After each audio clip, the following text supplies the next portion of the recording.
തിരുവനന്തപുരം വഴയില പഴകുറ്റി 4 പാതയുടെ ആദ്യ reach tarring പ്രവർത്തികൾ ആരംഭിച്ചു.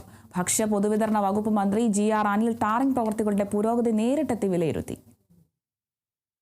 വഴയില മുതൽ പഴകുറ്റി വരെ 9.5 കിലോമീറ്ററും പഴകുറ്റി ജംഗ്ഷനിൽ നിന്നും 11ാം കല്ല് വരെയുള്ള 1.25 കിലോമീറ്ററും ഉൾപ്പെടെ 11.24 കിലോമീറ്ററാണ് 4 പാതയാക്കുന്നത്. 21 മീറ്റർ വീതിയിൽ നിർമ്മിക്കുന്ന റോഡിന് 15 മീറ്റർ ടാറിങ്ങും 2 മീറ്റർ മീഡിയനും ഇരുവശങ്ങളിലുമായി 2 മീറ്റർ വീതിയിൽ യൂട്ടിലിറ്റി സ്പേസും ഉൾപ്പെടുത്തിയിട്ടുണ്ട്. ആദ്യ റീച്ചിൽ വഴയില കെൽട്രോൺ വരെയുള്ള 4 കിലോമീറ്റർ ദൂരത്തിൽ ഫ്ലൈ ഓവർ നിർമ്മാണവും പുരോഗമിക്കുന്നു. 58.70 കോടി വിനിയോഗിച്ചാണ് നിർമ്മാണം.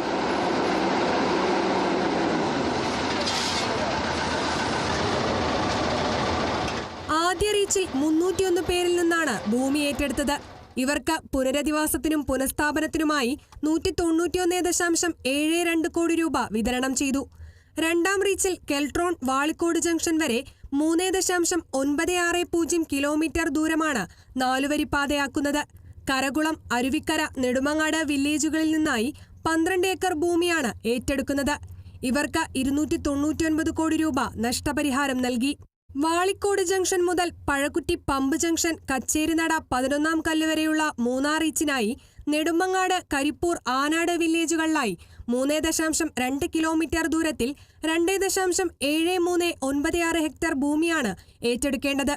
ഭൂമി വിട്ടു നൽകുന്ന 481 പേർക്ക് 396.4 കോടി രൂപയാണ് നഷ്ടപരിഹാരം നൽകുന്നതെന്ന് മന്ത്രി GR അനിൽ വ്യക്തമാക്കി. 900 കോടി രൂപ വസ്തു അക്വിസിഷന് വേണ്ടി മാത്രം, ലാൻഡ് അക്വിസിഷന് വേണ്ടി മാത്രം ഈ റോഡുമായി ബന്ധപ്പെട്ട് ഗവൺമെന്റ് ചെലവഴിക്കുക.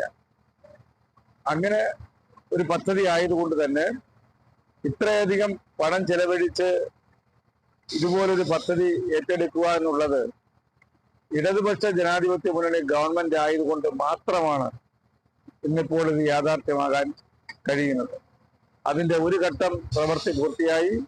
രണ്ടാം ഘട്ടം എന്ന നിലയ്ക്ക് ടാറിംഗ് ആരംഭിക്കുന്ന ദിവസം കരകുളം, നെടുമങ്ങാട് പ്രദേശത്തെ ജനങ്ങളെ സംബന്ധിച്ച് സന്തോഷത്തിന്റെ ദിനങ്ങളായിട്ടാണ് എനിക്ക് കാണാൻ കഴിയുന്നത്.